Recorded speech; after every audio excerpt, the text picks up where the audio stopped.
चाहता हूं कि आज का जो ये वार्षिक समारोह है विराट भारत का, तो मैं निवेदन करना चाहता हूं कि संबोधन से ये लाभान्वित करें सभा को। श्री MS बिट्टा जी।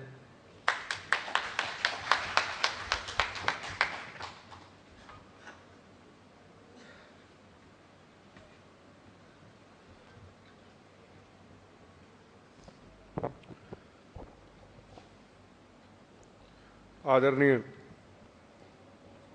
मेरे बड़े भाई, जिन्होंने दुनिया के अंदर बड़े बड़े पहलवान तैयार करके इस भारत का नाम ऊंचा किया, और अभी तक उनका जो संकल्प था, उनकी जो सोच थी, वो अभी तक वहीं की वहीं खड़ी है। बहुत कम लोग होते हैं जो अपने अपने मिशन से, चाहे वो राजनीति में हो, चाहे सोशल वर्क में हो, किसी में हो, वो भटक जाते हैं। पर कई लोग ऐसे होते हैं जो किसी ना किसी रूप पे अपने भारत माता का नाम पूरी दुनिया में ऊंचा करने के लिए हमेशा खड़े और तैयार रहते हैं। मैं अपने बड़े भाई साहब को बड़ा नमस्कार और उनका शुक्रिया अदा करता हूं। आज विराट भारत जो पेपर है उसको मुबारकबाद देता हूं कि आपने एक बड़ी अच्छी, काफ़ी समय से इसकी शुरुआत की है। सवाल आज सबसे बड़ा ये है कि आज के राजनीतिक हालात के अंदर, आज के राजनीतिक गिरावट के हालात के अंदर आतंकवाद को लेकर के, करप्शन को लेकर के, अपने स्वार्थों की तरफ जो इंसानियत जा रही है, यह हमें सबको सोचने की जरूरत है कि आने वाले 15 साल के अंदर हमारा भारत कहां होगा, हमारे भारत की तस्वीर क्या होगी। सवाल ये नहीं है कि बड़ी सड़कें बन जाएं, मोबाइल फोन हाथ में आ जाएं, लैपटॉप हमारे हाथ में आ जाएं, हमारा भारत बन गया नहीं। हमारे भारत के अंदर की जो स्थिति है, हमारे भारत के अंदर की जो एक संकल्प है, राजनीति के अंदर भारत माता की आजादी की रक्षा करना किसी ना किसी रूप के अंदर, क्या वो हम अपनी उस चीज को, उस दिशा को लेके उसको पूरा कर रहे हैं? यह सबसे बड़ी सोच है। आज आपने क्रिकेट का देखा होगा, कहां हमारे भाई साहब ने इतने इतने पहलवान तैयार किए, वीरेंद्र जी तैयार किए, कई पहलवान तैयार किए, बड़े बड़े योद्धे तैयार किए, क्योंकि इनका एक संकल्प, इनकी एक सोच कि मैं भारत माता का नाम ऊंचा करूंगा, ना कि मैं अपना नाम ऊंचा करूंगा। पर फिर भी हमारी सोच जब भी देखते हैं क्रिकेट की तरफ जाती है। इतना कुछ होने के बाद भी, इतनी करप्शन होने के बाद भी बड़े बड़े नेताओं के हाथ में वो वागडोर आ गई, कंट्रोल आ गया, तमाशा बन के रह गई क्रिकेट का खेल। फिर भी हम उसकी तरफ जाते हैं। राजनीति में अगर चले जाते हैं, 18 साल का नौजवान घर से निकलता है, खद्दर पहनता है, पगड़ी का सिर्फ रंग बदलता है, पार्टी बदलता है, कोई काम नहीं, कोई कुछ नहीं, कोई व्यापार नहीं, कुछ काम करने की जरूरत नहीं। वो कहते हैं पंजाबी में, हिंग लगे ना फटकड़ी, और 2 साल के अंदर वो 100 करोड़ का मालिक भी बन जाता है। राजनीति में प्रवेश क्यों करता है नौजवान? मैं कहता हूं कि राजनीति में आना चाहिए, पर राजनीति संकल्प की होनी चाहिए। राजनीति वो होनी चाहिए जो शहीद आजम भगत सिंह, सुभाष चंद्र बोस, मंगल पांडे, इस्तफाक उल्ला खां, सरदार पटेल, लाल बहादुर शास्त्री, जो एक राजनीति थी, श्रीमती इंदिरा गांधी, जो एक राजनीति थी। राजनीति व्यापार के अड्डे बन के रह गई, और राजनीतिक ही लोग इस देश को चलाते हैं। आपने कभी सोचा कि हमको चलाने वाले ही राजनीतिक हैं? उनके अंदर सोच कैसी है? अखबारों के अंदर, खास तौर पे टेलीविजन के अंदर रात को आप जरूर डिस्कशनें देखते होंगे। एक पॉलिटिकल पार्टी, दूसरी पॉलिटिकल पार्टी, तू मैं, तू मैं, उसका प्रोग्राम का नाम होता है बकवास, उसी में खत्म हो जाता है। लोग दबे हुए हैं मलबों में। परिवारों के लोग, किसी की मां नहीं मिल रही, किसी का पिता नहीं मिल रहा, किसी का बच्चा नहीं मिल रहा, किसी के भाई की, किसी की बहन नहीं मिल रही, अपनी अपनी सोच में डूबे हुए हैं, अपनी अपनी पार्टी की तारीफ करने में लगे हुए हैं। अरे अगर राशन सामग्री भेजनी है तो दिखावा करने की जरूरत हमें क्या है? दिल से कहो कि हम ये करेंगे, संकल्प लो ये कि मेरा ये कर्तव्य है, मेरा फर्ज है। हर चीज में फोटो होगी, हर चीज में टेलीविजन के अंदर आएंगे। कहां देश जा रहा है? अभी 2-3 दिन पहले मैं अमृतसर के पास किसी फंक्शन में बैठा था रात को। 2 एमएलए आए बैठे, फिर एक एमपी आया बैठा, फिर 2 एमएलए आए बैठे। कोई शर्म नहीं। वेटर आया, उसने दारू डाली गिलास में, मजे से पकड़ी हुई, खद्दर पहना हुआ। सवाल किसी पार्टी का नहीं है, समाज सामने है, लोग हमें देख रहे हैं। हम ये भूल गए कि हम लोगों के आदर्श हैं, हम स्टूडेंट के आदर्श हैं, हम इन चीजों को भूल गए। हम गिलास पकड़ के दारू पी रहे हैं। क्या चर्चा हो रही है? 4 साल बाद इलेक्शन है, उसको टिकट मिलेगी, उसके कटेगी, वो अच्छा है, वो बुरा है, उसने ये किया, उसने। देश कहां गया, भारत कहां गया? और उन्हीं लोगों के हाथ में हमारा देश है। ये बहुत बड़ा एक प्रश्न, एक बहुत बड़ा सवाल है। और एक जगह पे चले गए आगे, राजनीतिक लोगों के पास बैठे, आधा घंटा मुलाकात हुई, फिर वही बात, टिकट कटेगी, टिकट आएगी, वो जीतेगा, वो मंत्री बनेगा, वो नहीं बनेगा उसको हटा देंगे, चर्चा खत्म। और उन्हीं लोगों के हाथ में हमारा देश जा रहा है। वही कल को मिनिस्टर बनेंगे, वही कल को एमपी बनेंगे। तो कभी ये सोच के देखो, आप एक भारत हो, आप एक हिंदुस्तानी हो, कि हमारा देश किस तरफ जा रहा है। लाल बहादुर शास्त्री जी को याद करो, सरदार पटेल को याद करो जिन्होंने रियासतों को तोड़ा, श्रीमती इंदिरा गांधी को याद करो जिन्होंने शहादत दे दी, आतंकवाद को समाप्त किया। आज वो लीडरशिप कहां है? हर आदमी राजनीति में जल्दी से जल्दी प्रवेश कर रहा है। और मुझे लगता है 25 साल के अंदर ना हिंदुस्तान के अंदर को कारोबार रहेगा, ना व्यापार रहेगा। हर आदमी कहेगा कुर्ता पजामा पहनूं, मांडी लगाऊं और राजनीति में आ जाओ। को काम धंधा करने की जरूरत है। यहां इस देश का नाम ही एक दिन राजनीति हो जाएगा, कारोबार रहेगा ही नहीं। आसान तरीका, आप मेहनत करते हैं, को पत्रकार है, सुबह निकलता है, शाम को लिखता है, मेहनत करता है, उसको मिलके फिर स्टोरी बना के फिर अखबार बनाता है।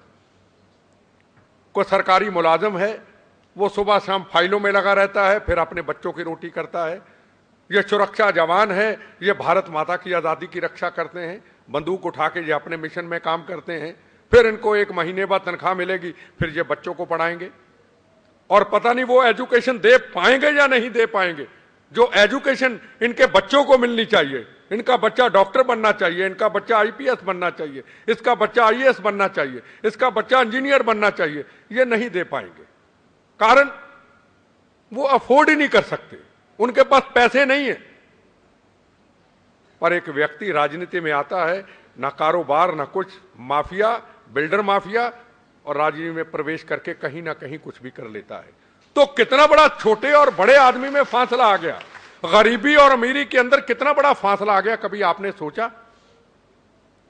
एक गाड़ी जा रही है, चौक पे देखेंगे कोई आपसे पैसे मांगने आ जाएगा, वो पैसे दे देगा, कोई उसको रोटी दे देगा, वो वहीं सड़क पे सो जाएगा, उसको शर्म नहीं है, वो कहता मैं तो ऐसे ही रहूंगा। उसके बाद एक गरीब आता है, गरीब को फिर किसी से मांगने में शर्म आती है। फिर मीडियम क्लास आती है, मीडियम क्लास में चाहे आईपीएस हो, चाहे आईएएस हो, चाहे कोई आम व्यक्ति हो, वो अफोर्ड नहीं कर सकता, वो गमों में खत्म होता जा रहा है, क्योंकि समाज में उसको रहना है। अमीरी और गरीबी के अंदर इतना बड़ा फासला आता जा रहा है। घोटाले हो रहे हैं तो टनाटन घोटाले ही होते जा रहे हैं। अरे 2 करोड़, 3 करोड़, 5 करोड़, 6 करोड़, 10 करोड़, हजारों ही करोड़। अरे कहां ले जाओगे पैसा? अंग्रेजों के हम गुलाम रहे और अंग्रेजों ने जुल्म किए, पर अंग्रेज एक बार हिंदुस्तान को लूट के चले गए, हमारे हिंदुस्तानियों को इकट्ठा कर गए, हिंदू मुस्लिम सिख ईसाइयों को इकट्ठा कर गए, हमें राष्ट्रपति भवन दे गए, हमें चलना सिखा गए, हमें कुर्बानी जरूर देनी पड़ी, पर हमारे राष्ट्र को इकट्ठा करके एक बार लूट के चले गए। और हिंदुस्तान का पॉलिटिशियन, हिंदुस्तान के कई ब्यूरोक्रेट लूट लूट के सब विदेशों में लेके जा रहे, जो वापस आने वाला मेरे भैया नहीं है। आपका माल सब लूट के जा रहा है, वापस नहीं आएगा। वो भगत सिंह जी ने सही कहा था, पगड़ी संभालो जट्टा पगड़ी संभाल, लुट गया माल तेरा लुट गया माल।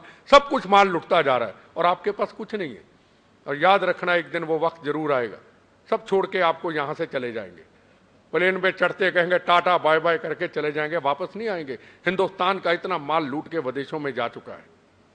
राजनीति एक तमाशा बन के रह गई, राजनीतिक एक व्यापार का अड्डा बन के रह गई, राजनीति टेलीविजन के अंदर एक मॉडलिंग का रूप धारण कर गई। आजकल आपने रात को नेता देखे होंगे, पहले भी नेता देखते थे, कोई भी जैकेट पहन ली चले गए। आज जैकेटें भी बड़ी अच्छी पहनते हैं, प्रेस करते हैं और रात को बिल्कुल तैयार खड़े होते हैं अपनी कोठियों के अंदर मेकअप लगा के कि अभी टेलीविजन स्टार न्यूज आने वाला है, अभी आज तक आने वाला है। धंधा मुफ्त का धंधा। किसी के घर के छत में पानी की नाला निकल रहा है बरसात के कारण, उसके भी जो ठेकेदार बन जाते हैं। वहां लाशें बिछी हुई हैं, बहनों के सुहाग कई उजड़ गए, बच्चे कई यतीम हो गए, अभी भी फंसे हुए हैं, उस पर भी राजनीति हो रही है। कितने बड़े दुख की बात है, कौन संभालेगा इसको? जो सबसे बड़ा प्रश्न, सबसे बड़ा सवाल है। आएंगे हम बोल के चले जाएंगे, सवाल है इसकी जिम्मेदारी किसके ऊपर होगी? हर चीज एक दिखावा बन के रह गई। हर चीज जो एक दिखावा होती है वो देश लंबा सफर तय नहीं करता। कहां है आज स्वामी रामदेव? वंदे मातरम बोलते बोलते स्टेज से छाल मार के चले गए। भगत सिंह का नाम लेते लेते, सुभाष चंद्र बोस का नाम लेते लेते पुलिस से डर के छाल मार के भाग गए। वो स्वामी रामदेव आज कहां है? हरिद्वार के अंदर देखा? आजाद विचारधारा कहने की हिम्मत रखता हूं कि आज देखा स्वामी रामदेव का? कहां है आश्रम? कहां है उसका लंगर? कहां है उसकी दवाइयां जो इतनी महंगी बिकती है? क्या किसी गरीब को देने के लिए गया? क्या आप में से किसी ने सवाल पूछने की कोशिश की? क्या मीडिया ने उसको पूछा कि स्वामी रामदेव जी आप इन लोगों की क्या मदद करोगे? वो कहता नहीं, इसके लिए सोचेंगे, हम मदद करेंगे। अरे मदद क्या करेंगे? कह दो हम 15 करोड़ देंगे, कोई फर्क पड़ता है क्या? एक फोन करेंगे विदेशों से, आपको माल आ जाएगा, आप लोगों को दे दीजिए ना। हम माल बेचेंगे, हम अपना ब्रांड बेचेंगे, हम वंदे मातरम का नारा देंगे। जब वक्त आएगा आपको छोड़ के भी भाग जाएंगे। ये हमारे देश की हालत है। एक तो खद्दर में तो चोर था, चोले में भी चोर आ गए। मैं उनको चोर नहीं कह रहा हूं, सवाल सबसे बड़ा ये है, लोगों को कितनी देर तक बेवकूफ बनाया जाएगा? आप आंदोलन करते हो, आंदोलन करते हो तो आंदोलन में बैठे रहो।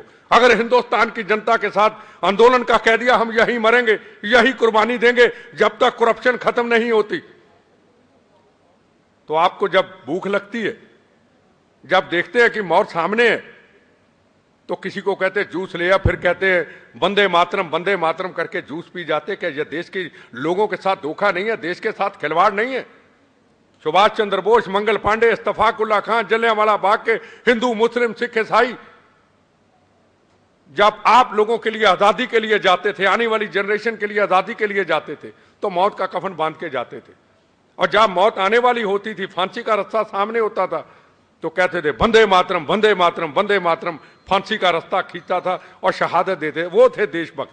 आज उनकी पीछे तस्वीरें लगा के ये लोग आप लोगों को बेवकूफ बनाते, देश की जनता को बेवकूफ बनाते। अन्ना हजारे बहुत अच्छे होंगे, मैं मानता हूं, अन्ना हजारे में शराफत होगी, मैं मानता हूं, पर याद रखना हिंदुस्तान की जनता ने लाल बहादुर शास्त्री के बाद, सरदार पटेल के बाद अगर किसी व्यक्ति के ऊपर विश्वास किया था तो वो अन्ना हजारे के ऊपर विश्वास किया था। देश का हर व्यक्ति, देश का हर नौजवान, मेरे जैसा आदमी, चाहे मैं कांग्रेस में हूं, मैं भी शायद घर के अंदर उसके आंदोलन में शामिल था कि हिंदुस्तान के अंदर करप्शन खत्म होनी चाहिए, हिंदुस्तान के अंदर एक नई आजादी आनी चाहिए। हर आदमी उनके काफिले में चल पड़ा। जब कह दिया था कि कुर्बानी दूंगा तो फिर कुर्बानी दे देते। क्या हमने शरीर पे बम नहीं खाए क्या? कई बार, हजारों बार बम गोलियां खा चुके, शरीर छाननी है। क्या हमारे जवानों ने कुर्बानी हमारे साथ नहीं दी क्या? क्या इंदिरा जी ने, राजीव जी ने कुर्बानी नहीं दी क्या? क्या सरदार बेअंत सिंह चीफ मिनिस्टर ने कुर्बानी नहीं दी क्या? दे देते कुर्बानी, शायद देश का इतिहास बदल जाता ना। भूख लगी है, मौत सामने है, ना भाई ना, जूस पिलाओ जल्दी, वंदे मातरम वंदे मातरम। अब आंदोलन में लोग साथ हैं, वही लोग छोड़ के चले गए ना। लोगों ने कहा आपने हमसे धोखा किया है। स्वामी अग्निवेश ले लो, चोले के कपड़े पहने हुए, हम कहते वाह महान संत, बोले शंकर को मानने वाले, भारत माता की आजादी की रक्षा करने वाले स्वामी विवेकानंद के शिष्य। कहां स्वामी विवेकानंद, एक आदर्श, एक सोच, एक भगत सिंह के गुरु, राजगुरु सुखदेव के गुरु, चंद्रशेखर आजाद के गुरु, उसकी सोच का व्यक्ति क्या कहता है कश्मीर में जाके आतंकवादियों को मिलने के बाद? कहता है ये जो अमरनाथ का मंदिर है ये तो शिवलिंग बर्फ का टुकड़ा है। उन लोगों को खुश करने के लिए, करोड़ों लोगों की आस्था का प्रतीक ये बर्फ का टुकड़ा है। और जो आतंकवादी हमारे रोज जवानों को 70 जवानों को मार देते हैं, अभी छत्तीसगढ़ के अंदर रात को माया 35 के करीब हमारे कांग्रेस के नेता मार दिए, काफले में मार दिए। उनको जाके मिलके कहता है जंगल में हाथ मिला के लाल सलाम। रोज टेलीविजन पे आते हैं, ना हिंग लगे ना फटकड़ी, आतंकवादियों की भी मदद करो, एनजीओ बना के माल भी कमाओ, विदेशों से पैसा मंगाओ और पब्लिसिटी भी करो। ये धंधा लोगों का बन गया। कहां कहां बोला जाए, कहां कहां किस मुद्दे पे बोला जाए। इस हिंदुस्तान को बचाना होगा, मीडिया के जरिए ही बचाना होगा। मीडिया को ही आवाज उठानी होगी, सच्चाई के ऊपर चलना होगा। अगर मीडिया सच्चाई पे चलेगा जरूर ये भारत बचेगा। अगर मीडिया सच्चाई पे ना चला तो ये भारत बचने वाला नहीं, इसकी उम्र ज्यादा नहीं है। जो हालात में भारत जा चुका है, हमें संकल्प लेना होगा, हमें अपने स्वार्थों को छोड़ना होगा, हमें मौत का कफन बांधना होगा। जहां कुर्बानी देनी है वहां कुर्बानी देनी होगी, फिर जाके ये देश बचेगा। ये लिफाफे, ये हवाबाजियां, ये प्रेस में पब्लिसिटी, ये कितनी देर तक ये सिस्टम चलता रहेगा? दिखावे कितनी देर तक चलते रहेंगे? जो काम करना है ऐसा काम करो किसी को पता ना चले, वो काम होता है। वो काम नहीं होता कि अगर सामान बेचना है तो उसको 20 अखबारों में आना चाहिए। मैं कोई दिल्ली का सरदार जी देख रहा था, रोज अखबार में आ रहा है, मैंने अपना हेलीकॉप्टर बेच दिया, मैंने अपना जहाज बेच दिया। पता नहीं कौन सी कंपनी का हेलीकॉप्टर उसके पास है या जहाज है या नहीं है। रोज ही अखबार में छोटी सी फोटो, मैंने अरे यार करना है तो भेज दे ना। रोज रोज अखबारों में दिखाने से क्या मिलेगा आपको? अखबारों में वो चीज होती है जो कुदरती दिखाई जाए। हम भी फंक्शन करते हैं, हम कई बार ऐसी चीजें इसलिए दिखाने की कोशिश करते हैं कि एक शहीद अगर हुआ है, हम उसको कोई मदद कर रहे हैं तो हमको देख के और करे। हर चीज के ऊपर हमें सोचना होगा। और जो मीडिया है, मीडिया का रोल एक ऐसा है, आज मीडिया ने ही इस देश को बचा के रखा है। इतने घोटाले, इतने सिस्टम के ऊपर जो मीडिया ने बहुत ज्यादा लोगों को दिखाया, अवेयरनेस पैदा की है। इसलिए मीडिया को ही आना पड़ेगा आगे कि इस देश की आने वाले वक्त के अंदर आजादी की रक्षा कैसे की जाए, इस देश को कैसे बचाया जाए और राजनीति कैसे होनी चाहिए आने वाले वक्त के अंदर, उसके ऊपर विचार किया जाए। राजनीति के ऊपर हमें बहुत अब चर्चा करने की जरूरत है। अंग्रेजों से आजादी मिल गई, पंजाब में आतंकवादियों से आजादी मिल गई। अब हिंदुस्तान अगर है तो आज राजनीति गुलामी के अंदर जूझ रहा है। राजनीति का गुलाम है हिंदुस्तान, पूरा हिंदुस्तान। सरकारें बनती हैं, ब्यूरोक्रेसी के ऊपर दबाव डालती हैं, ब्यूरोक्रेसी उनके मुताबिक चलती हैं और अपनी मर्जी से काम कराती हैं। इसको क्या कहोगे? आजादी है? आजादी वो है जो आम आदमी को इंसाफ मिले। शहीद आजम भगत सिंह समाजवाद का नारा देते थे। क्यों देते थे? कि आजादी के बाद छोटे और बड़े में फर्क ना रहे, आम आदमी को इंसाफ मिले। यह मतलब नहीं अगर किसी पार्टी का कोई कार्य करता है उसी का ही काम होगा और आम आदमी का काम नहीं होगा। हमें इस राजनीति गुलामी से कैसे निकलना है, इसके ऊपर हमें बड़ा संघर्ष करने की जरूरत है, बड़ी मेहनत करने की जरूरत है। इन्हीं शब्दों के साथ आपका मैं शुक्रिया अदा करता हूं और विराट भारत को बहुत बहुत मुबारकबाद देता हूं। वंदे मातरम, जय हिंद।